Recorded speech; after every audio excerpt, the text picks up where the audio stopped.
इस कार्यक्रम के पुण्यार्जक हैं श्री कंवरलाल जी महावीर प्रसाद जी, पाटनी, मदनगंज, किशनगढ़, राजस्थान।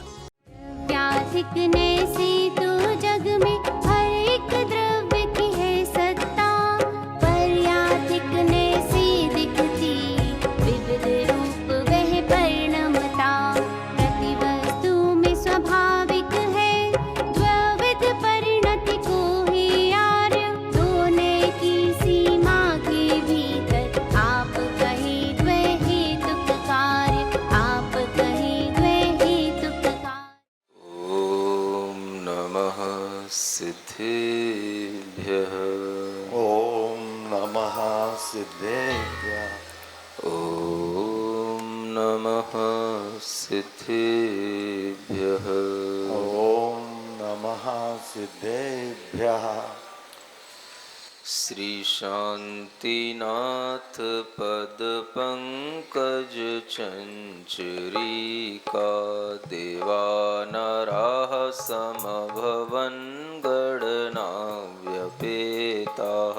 एकोऽस्मितेषु मतिशक्तिविहीनतोऽपि भक्त्या प्रकर्षमुपयामि च तत्प्रभावा। हर आत्मा जो यहाँ जन्म लेता है, ऐसा कोई जीव नहीं होता जो सिर्फ मनुष्य मनुष्य मनुष्य मनुष्य ही बनता रहा हो, या केवल पशु पशु पशु ही बनता रहा हो। यहाँ जन्म लेने वाला हर आत्मा अनेकों बार नरक जाता है, अनेकों बार स्वर्ग जाता है, और जब स्वर्ग की उसे याद भले ही ना रहे, लेकिन नरक की याद उसे ऐसी रहती है कि अगर नरक का नाम ले दिया जाए तो अपने आप उसका दिमाग ठंडा हो जाता है। मुझे मरने के बाद कहां जाना पड़ेगा? नरक जाना पड़ेगा। ये संस्कारों में बैठा उसके। क्यों बैठा है? हमने तो उसे अभी इस जन्म में कुछ सिखाया नहीं। ये कहां से आ गए उसके अंदर संस्कार? तो ये संस्कार उन स्थानों पे जाकर के एक एक क्षण जो उसने दुख के साथ व्यतीत किए और इस संस्कार के साथ व्यतीत किए कि भगवान मुझे एक बार इस जगह से निकाल लो, एक बार मैं यहां से निकल जाऊं, मुझे इतनी पीड़ा सहन करने में नहीं आ रही है, मैं यहां से बच जाऊं, निकल जाऊं, एक बार हमें यहां से कोई निकालने वाला मिल जाए।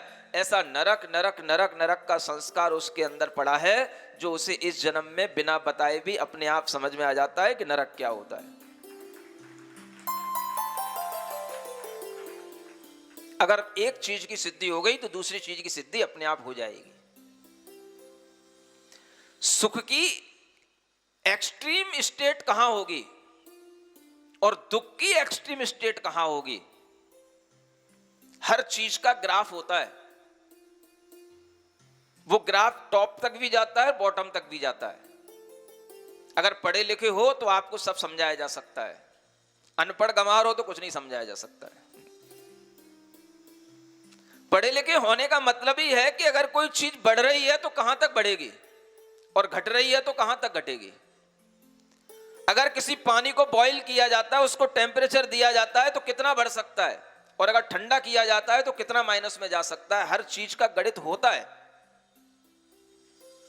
इसी तरह से आदमी अगर पॉजिटिव बन रहा है, क्षमा, दया, सरलता आदि भावों में जी रहा है, तो कितनी एक्सट्रीम तक जाएगा, क्या इसके रिजल्ट मिलेंगे। और उसके रिजल्ट यहां तो कुछ ही नहीं है। यहां तो जितना आदमी ईमानदार होगा उतना परेशान होगा, यहां तो जितना आदमी सज्जनता से जिएगा उतना दुखी होगा। यहां तो आदमी परेशान हो के मरा और मरने के बाद में अब स्वर्ग नरक कुछ है नहीं है, तो मतलब क्या सज्जनता से जीने का? सब लोग चोरी चपाटी करो, क्यों सज्जनता से जीने के भाव रखते हो? कुछ मिलना ही नहीं सज्जनता से जीने को। अगर सज्जनता की एक्सट्रीम पोजीशन में पहुंच करके हमारे अंदर कोई संस्कार बना है तो उससे मिलने वाला कोई सुख अगर हमें अगले जन्म में मिलेगा तो कहां मिलेगा?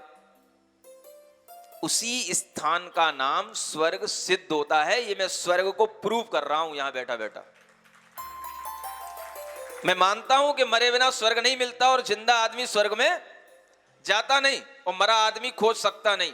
तो मैं ना अभी मरा हूं और अभी जिंदा होकर के स्वर्ग में जा नहीं सकता, तो फिर भी मैं आपके लिए प्रूव कर रहा हूं बैठा बैठा। अगर आप जिंदा होगे तो समझ में आएगा, मर चुके हो, कोई बात ही नहीं है।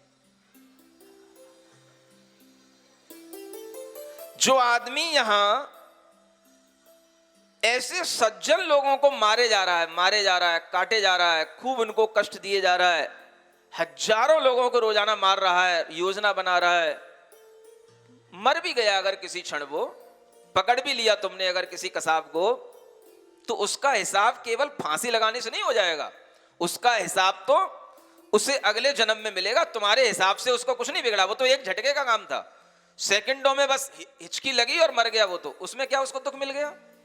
उसने तो जो मौज कमानी थी तो कमाई ली। ये हिसाब कौन देगा कि आगे चल करके उसके लिए दुख क्या मिला? फांसी लगना कोई बहुत बड़ा दुख नहीं है, मैं आपको फिर बता रहा हूं। ऐसी फांसी तो आदमी घर घर में रोजाना लगा लेता है, रोजाना पंखे के नीचे झूल जाता है, आत्महत्याएं करने वालों की कमी नहीं है, फांसी लगा ली तो कौन बड़ी बात हो गई।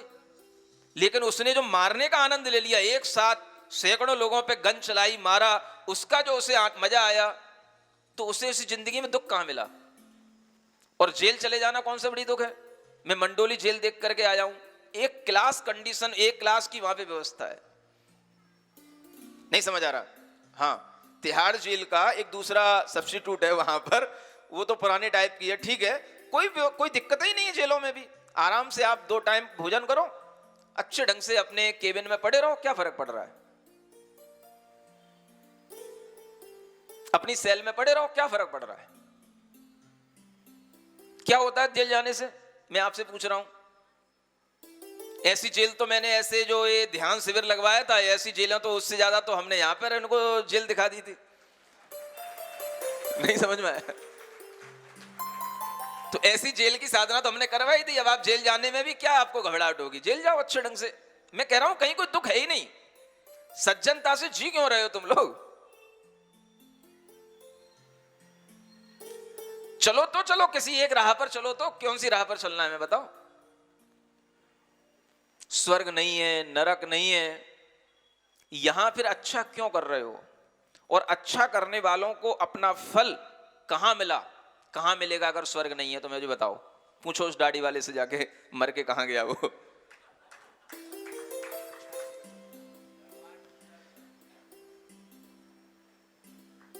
कौन सा भगवान तुम्हारा हिसाब किताब देखने वाला है?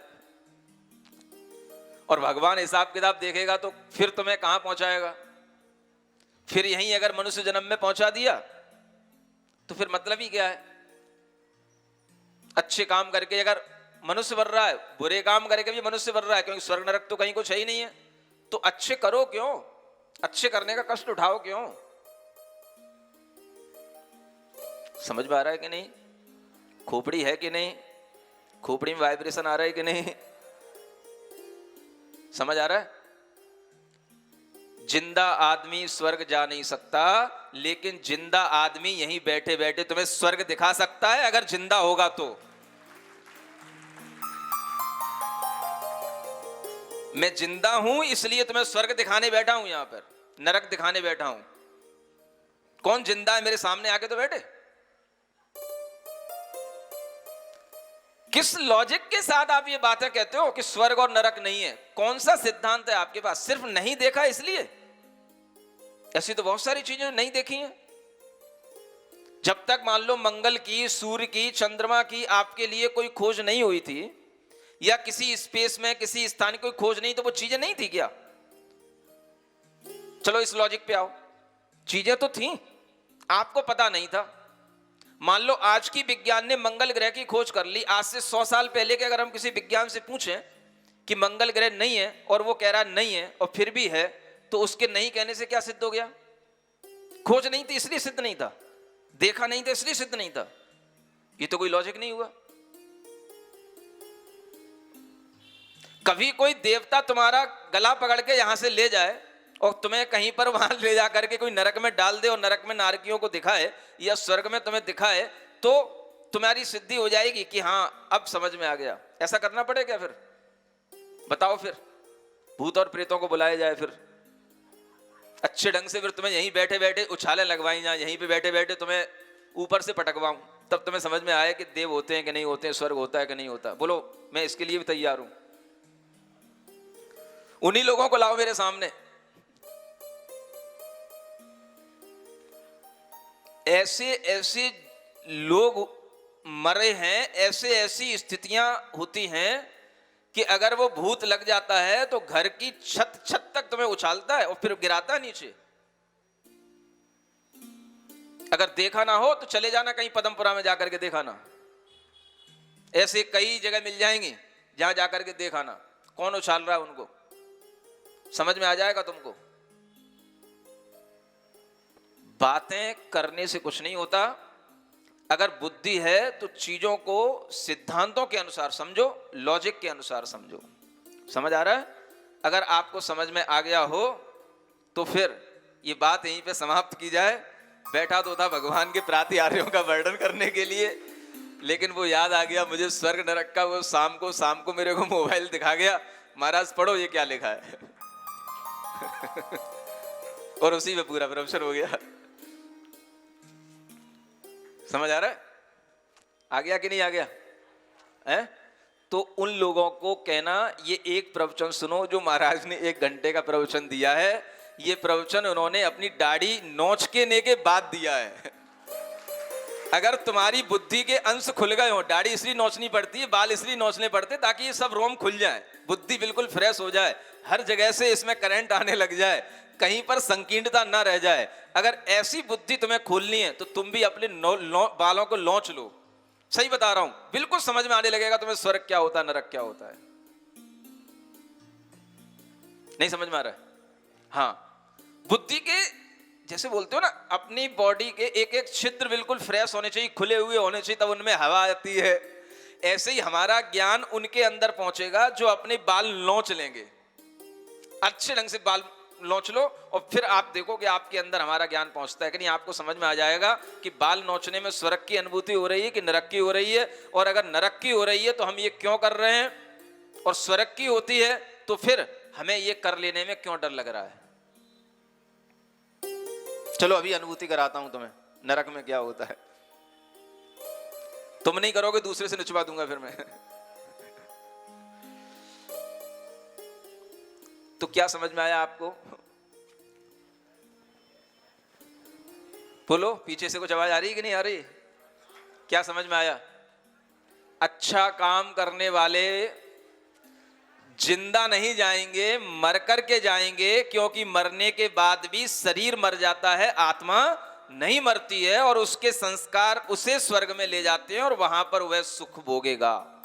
और बुरा काम करने वाला वो भी जिंदा नहीं जाएगा, वो भी मरने के बाद में वो भी मरेगा, शरीर सबका मरेगा, लेकिन उसकी आत्मा का संस्कार उसे नरक लेके जाएगा, वहां उसे दुख मिलेगा। और जब उस दुख और सुख का संस्कार यहां पर उसके सामने आएगा तो बिना बताए जैसे ही उसके सामने नरक और स्वर्ग जैसे शब्द आप सामने लाएंगे तो अपने आप उसकी आत्मा का संस्कार बोलने लगेगा। नरक नरक नरक माने दुख दुख दुख, और स्वर्ग स्वर्ग स्वर्ग माने सुख सुख सुख। इसलिए सुख चाहते हो तो अच्छे काम कर लो, और दुख चाहते हो तो बुरे काम करो। आपके लिए मना नहीं किया जा रहा है कि नरक में मत जाओ, 100% जाओ, बहुत अच्छे ढंग से जाओ, मेरा आशीर्वाद लेकर के जाओ। मुझे क्यों दिक्कत है भाई? बुरे काम करो तो उसके फल से आपको मिलना ही है। मैं कोई आपको भेजने वाला नहीं हूं और कोई किसी को भेजता भी नहीं है, सब अपने आप जाएंगे। लेकिन आपके दिमाग में यह होना चाहिए कि हर जो चीज हमें यहां नहीं दिखाई दे रही है उस चीज के भी अस्तित्व हैं। अस्तित्व होने के कारण से ही वो नाम हमारे सामने होते हैं। अगर ऐसी कोई चीज हमें आप बता दो जिसका अस्तित्व तो नहीं है और उसका नाम है, तो मैं भी आपके लिए कह सकूंगा चलो स्वर्ग नरक नहीं है, केवल उनके नाम है। एक क्वेश्चन का मेरे लिए आंसर तो लेकर के आओ आप।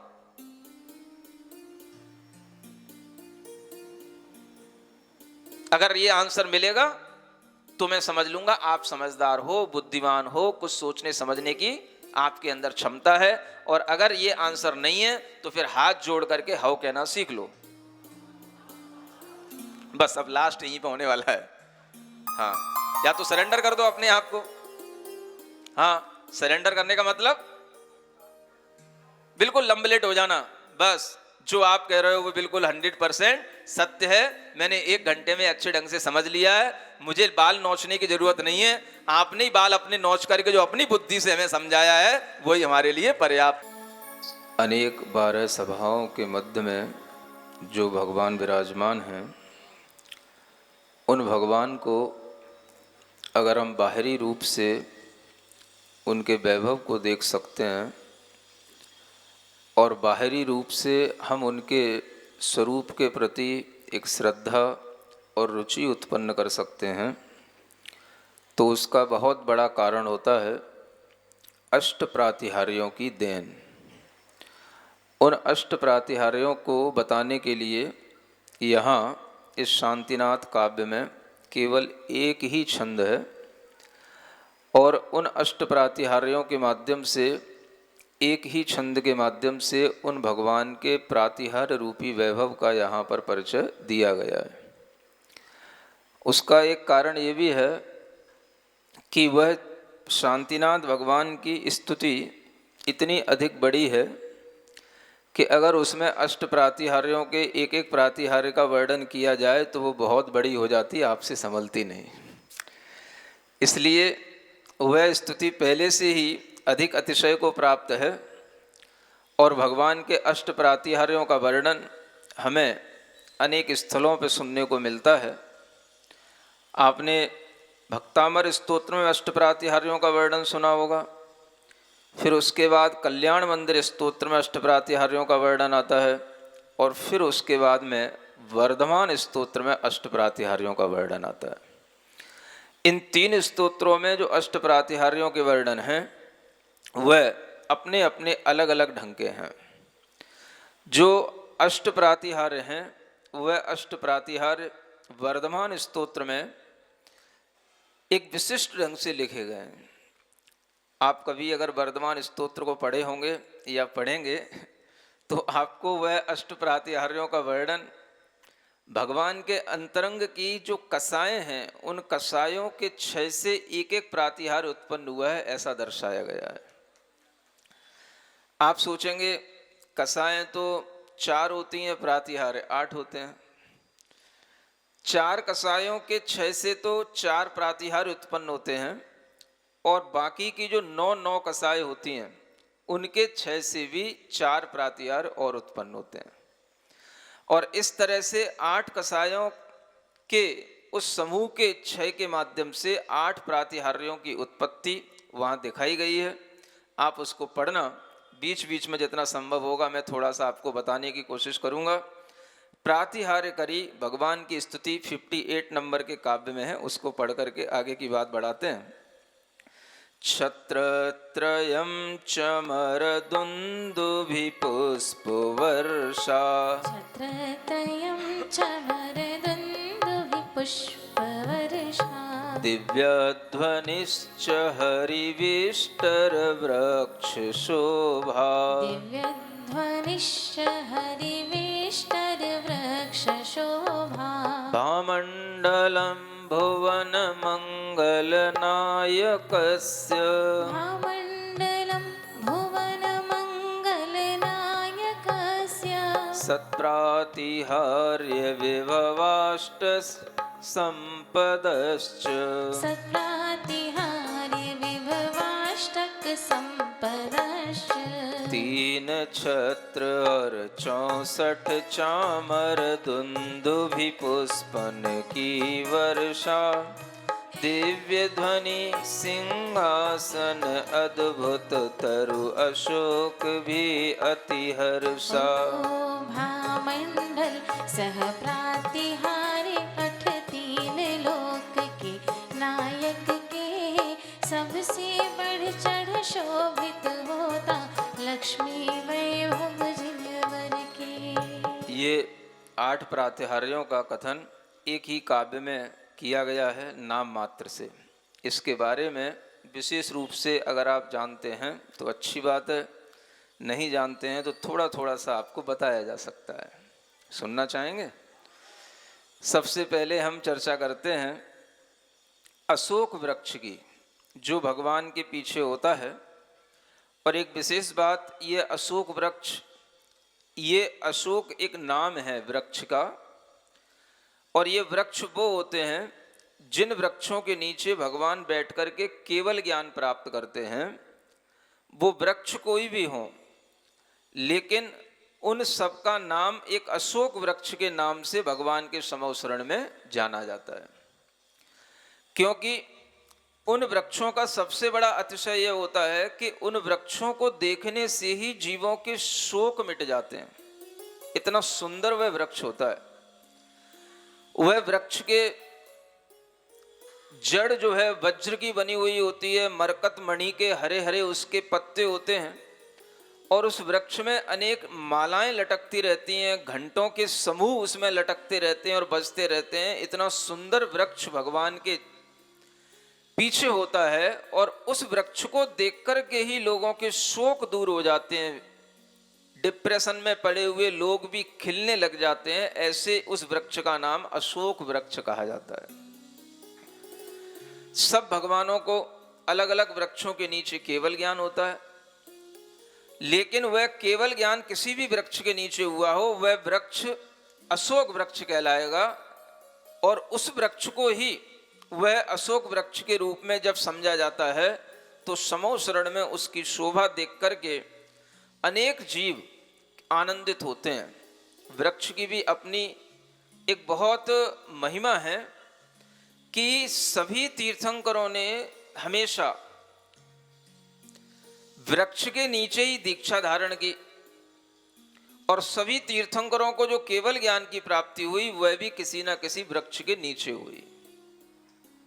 आप ये ध्यान रखें, वृक्ष का मतलब है पूरी प्रकृति को समेट लेना, पूरे पर्यावरण को समाहित कर लेना। यानी भगवान ने पर्यावरण के संतुलन को ध्यान में रखते हुए, भगवान ने पर्यावरण को अच्छा बनाए रखने के लिए हमेशा वृक्ष के नीचे बैठ कर के ही ध्यान लगाया, और वृक्ष के नीचे ही उन्हें केवल ज्ञान की प्राप्ति हुई। ये एक बहुत बड़ी देन आज की इस दुनिया के लिए है कि वृक्षों की सुरक्षा, वृक्षों के द्वारा पर्यावरण को उचित बनाए रखना और वृक्षों के नीचे ही ध्यान करने की सीख देना, ये हमें तीर्थंकरों से सीखना चाहिए। सबसे अच्छा वातावरण वृक्षों के नीचे बैठने से बनता है। ध्यान लगाने का सबसे अच्छा वातावरण वृक्षों के नीचे तरु मूल पर बैठ करके उपस्थित होता है। ऐसे तीर्थंकरों के सबके अलग अलग वृक्ष हैं। पहले भगवान ऋषभ देव का बट वृक्ष माना जाता है, जिसे निग्रोध कहते हैं। बट वृक्ष के नीचे भगवान ने तपस्या की, केवल ज्ञान हुआ, और वह बट वृक्ष आप देखते हैं आज भी वह वृक्ष, बट वृक्ष किसी ना किसी रूप में लोगों के द्वारा पूजा जाता है। यह देन भगवान ऋषभ देव की है। और भी अनेक अनेक वृक्ष जो पीपल आदि के वृक्ष हैं, साल के वृक्ष हैं, इन अनेक अलग अलग वृक्षों के नीचे भी तीर्थंकरों ने अलग अलग तरह से केवल ज्ञान प्राप्त किया। इसीलिए आज आप देखते हो कि भगवान तो भले ही केवल ज्ञान को प्राप्त करके मोक्ष चले गए, लेकिन लोग वृक्षों की आज भी पूजा करते हैं। ये प्रतीक उस तरह के भगवान के कारण से ही उत्पन्न हुआ है, और इसे आप समझ सकते हैं। लोग केवल भगवान के उन वृक्षों की पूजा करते रह गए जिन वृक्षों के नीचे भगवान बैठते थे, केवल ज्ञान, तपस्या आदि को जिन्होंने किया। वास्तव में पूज्य तो वो हर चीज हो जाती है जो भगवान के संपर्क में आती हो, लेकिन पूजने का वह जो ढंग है, वह ढंग देवता मान करके पूजना अलग बात है, और एक वृक्ष को उस आदर की दृष्टि से देखना कि हमेशा वृक्षों का संवर्धन हो, हमेशा उनका संरक्षण हो, हमेशा वृक्षों के माध्यम से लोगों के लिए प्रकृति का अच्छा वातावरण मिले, इस तरह की विचारणा होना, यह भी अपने आप में उन वृक्षों का बहुत बड़ा आदर कहलाता है। भगवान के निकट में रहने वाली हर वस्तु आदर को प्राप्त हो जाती है, और वो आदर लोक में इतना बढ़ गया कि भगवान के जाने के बाद लोग उस वृक्ष की तरह तरह से पूजाएं आदि भी करते हैं। यह अशोक वृक्ष जो होता है, यह बहुत ऊंचा होता है। भगवान की जितनी अवगाहना होती है उससे 12 गुना अधिक होता है। 12 गुणित अधिक अवगाहना वाला यह वृक्ष होता है। और इतनी ऊंचाई को देख करके आप समझ सकते हैं कि भगवान की भी ऊंचाई से 12 गुना अधिक वह वृक्ष की शोभा कितनी अधिक होती होगी, और उस वृक्ष के नीचे जिनेंद्र भगवान की शोभा भी देखते बनती होगी। ऐसे आप इन अष्ट प्रातिहार्यों में धीरे धीरे जो एक एक प्रातिहार्य है उनको समझ करके समझ सकते हैं कि भगवान उस गंध कुटी पर विराजमान होते हैं, और उस गंध कुटी में जो सिंहासन होता है उस सिंहासन पर वह उपस्थित होकर के उनके आसपास कितना कितना वैभव होता है। तो एक प्रातिहार्य यह अशोक वृक्ष नाम का प्रातिहार्य हुआ। दूसरा प्रातिहार्य होता है जिसे हम कहते हैं सिंहासन प्रातिहार्य। क्या बोलते हैं?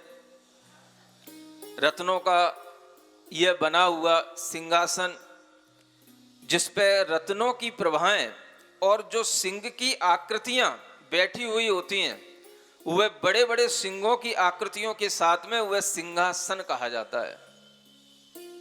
सुन रहे हैं? सिंह जिनके सामने आसन के रूप में हो, ऐसा लगे कि सिंह ने ही वह आसन बना रखा है और उसी पर भगवान स्थित हैं, उसका नाम है सिंहासन। ऐसे उस सिंहासन के विषय में तो आपने अच्छे ढंग से पढ़ा ही होगा। भक्तामर स्तोत्र में भी आता है, सिंहासने मणिमयूख शिखा विचित्रे विभ्राजते तव वपुः कनकावदातम बिंबम वियद विलस दंशुलता वितानम तुंगोदयाद्रि शिरसीव सहस्र रश्मि। क्या कहा गया है? भगवान की वह जो सिंहासन प्रातिहार्य है वह मणिमयूख शिखा विचित्रे, अनेक प्रकार की मणियों की किरणों की शिखा से विचित्र तरह का शोभायमान होता है, और जिस पर भगवान का जो वपु है माने शरीर है, कनकावदातम, स्वर्ण की आभा को लिए हुए वह भगवान का शरीर है। जैसे भगवान आदिनाथ का शरीर स्वर्ण की आभा वाला है, वैसे ही शांतिनाथ भगवान का शरीर भी स्वर्ण की आभा वाला है। और वह कैसे सुशोभित होता है? जैसे कोई बहुत बड़ा ऊंचा पर्वत हो और उस पर्वत के शिखर पर कोई सूर्य का बिंब जब आ जाता है, वो जैसे शोभायमान होता है, उसी तरह से वह भगवान का दिव्य शरीर उस सिंहासन के ऊपर इस तरह से शोभायमान हो रहा है जैसे किसी उन्नत उदयाचल के शिखर पर आकाश मंडल में अनेक प्रकार की आभा को बिखेरते हुए कोई सूर्य बिंब ही शोभायमान हो रहा हो। इस तरह की शोभा को प्राप्त वह जिनेंद्र भगवान रत्न जनित सिंहासन पर भी 4 अंगुल ऊपर अधर में विद्यमान रहते हैं। अगर आप वर्धमान स्तोत्र पढ़ेंगे तो आपको ज्ञात होगा कि जो अशोक वृक्ष नाम का प्रातिहार्य है वह उनके अंदर की अरति और शोक नाम की जो 2 नौकशाएं हैं उनके अभाव से प्राप्त हुआ है। अरति और शोक बाहर निकाल दिया, वह शोक ही अशोक वृक्ष के रूप में सामने आ गया। और इन 9 कसायों के जोड़े होते हैं, अरति शोक, हास्य रति। तो अरति और शोक के अभाव में वहां पर अशोक वृक्ष प्रातिहार्य का वर्णन है। सिंहासन प्रातिहार्य का वर्णन लोभ कसाय के अभाव में सिंहासन प्रातिहार्य का वर्णन है कि लोभ कसाय का अत्यंत अभाव हो जाने पर उन्हें किसी सिंहासन की जरूरत नहीं है, लेकिन फिर भी इंद्र उनके नीचे आकर के सिंहासन बना देता है। लेकिन भगवान तो उससे 4 अंगुल ऊपर ही रहते हैं और सारा वैभव जो इंद्र उनके आसपास तैयार कर देता है, भगवान उस किसी भी वैभव से अपने शरीर से उसको स्पर्श नहीं करते हैं। ये विशेष विशेषता वीतराग सर्वज्ञ भगवान की आपको ध्यान में रखनी चाहिए।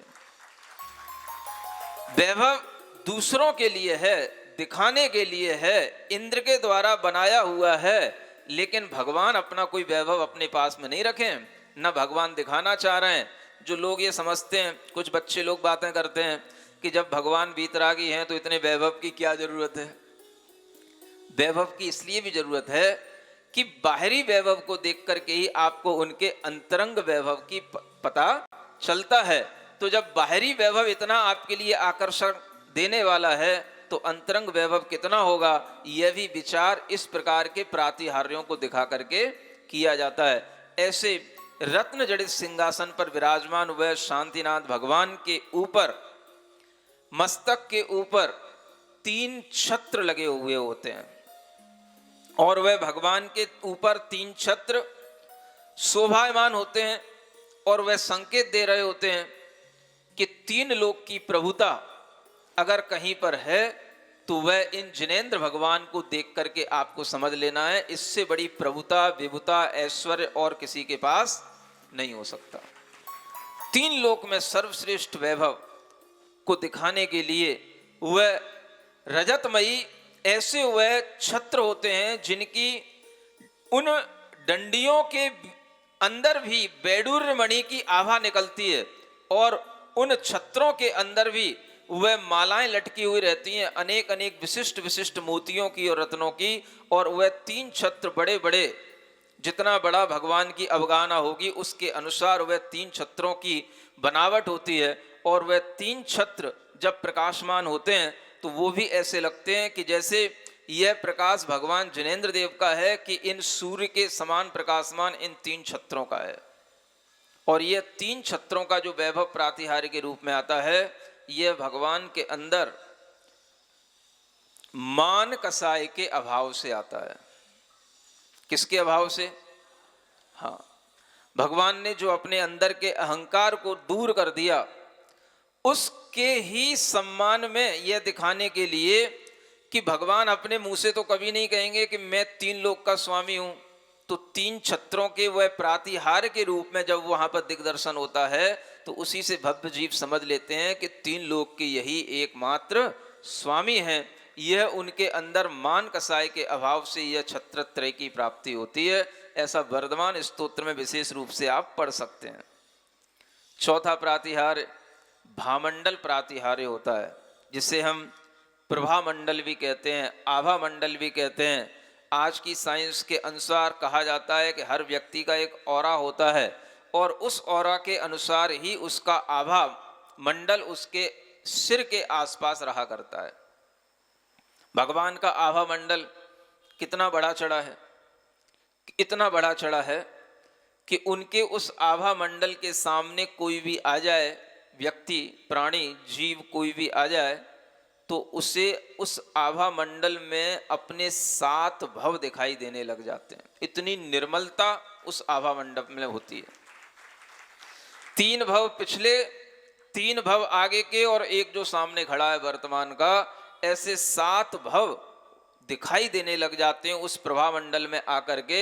ऐसा वह दिव्य आभा मंडल से संयुक्त वह भगवान का रूप जब देखने में आता है तो उस आभा मंडल के लिए भी एक कारण जो बाहरी वैभव के रूप में है वो तो आप कहीं भी पढ़ सकते हैं, लेकिन अंतरंग में जो कारण उपस्थित हुआ जो वर्धमान स्तोत्र में लिखा है, वो लिखा है क्रोध कषाय के अभाव में। किसके अभाव में? हाँ, क्रोध का आभा मंडल से बहुत बड़ा संबंध होता है।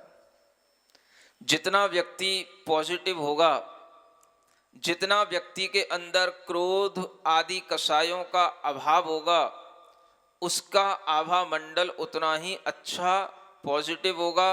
और जितना व्यक्ति क्रोध आदि से समभाव में रहेगा, उतना ही व्यक्ति की उस आभा को बढ़ाने वाला उसका वह ऑरा उसके देखने में आएगा। सुन रहे हो? वर्तमान में अगर किसी का ऑरा बड़ा चढ़ा हो सकता है तो एक बहुत बड़ा ऑरा नापने वाली मशीन आई थी गुरुदेव के पास में, और वह मशीन भी गुरुदेव का ऑरा नाप नहीं पाई, इतना बड़ा ऑरा है गुरुदेव का। समझ आ रहा है? हाँ, ये बात मुझे एक बहुत अच्छी कोई हीलिंग करने वाली बहन है, उसने मुझे बताई थी। हाँ, विदेश से मशीन आई और वह गुरुदेव का ऑरा नाप नहीं पाई, इतना गुरुदेव का ऑरा है। समभाव के कारण से, दया भाव के कारण से, दूसरों के प्रति हमेशा करुणा भाव के कारण से जिन जीवों के अंदर इस तरह के पवित्र परिणाम रहते हैं, उनका ऑरा बढ़ा चढ़ा रहता है। इसलिए ऑरा ही आपके लिए वो बताने वाली चीज है कि आपका प्रभाव दूसरों पर कितना पड़ रहा है। तो ये आभा मंडल होता है। ये तीर्थंकरों का आभा मंडल अब आप समझ सकते हैं। जब गुरु जी का आभा मंडल नापने में नहीं आता तो तीर्थंकरों का आभा मंडल आप कितना नाप पाएंगे। यह प्रभा मंडल, आभा मंडल जो हमारे सामने एक प्रातिहार्य के रूप में है, यह भी एक विशिष्ट है। और इसी ढंग से जब हम और प्रातिहार्यों में आगे बढ़ते हैं तो पांचवा प्रातिहार्य एक आप दिव्य ध्वनि के रूप में भी समझ सकते हैं। भगवान की जो दिव्य ध्वनि होती है वह कर्णों को अमृत के समान लगती है।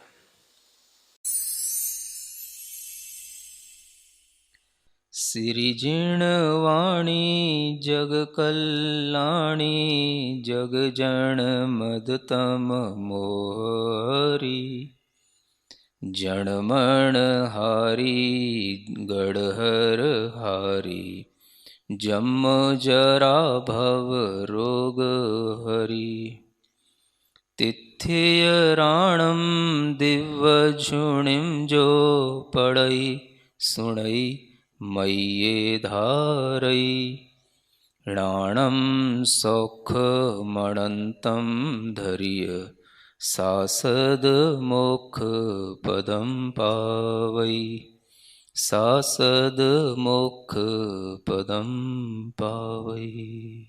इस कार्यक्रम के पुण्यार्जक थे श्री कंवरलाल जी महावीर प्रसाद जी, पाटनी, मदनगंज, किशनगढ़, राजस्थान।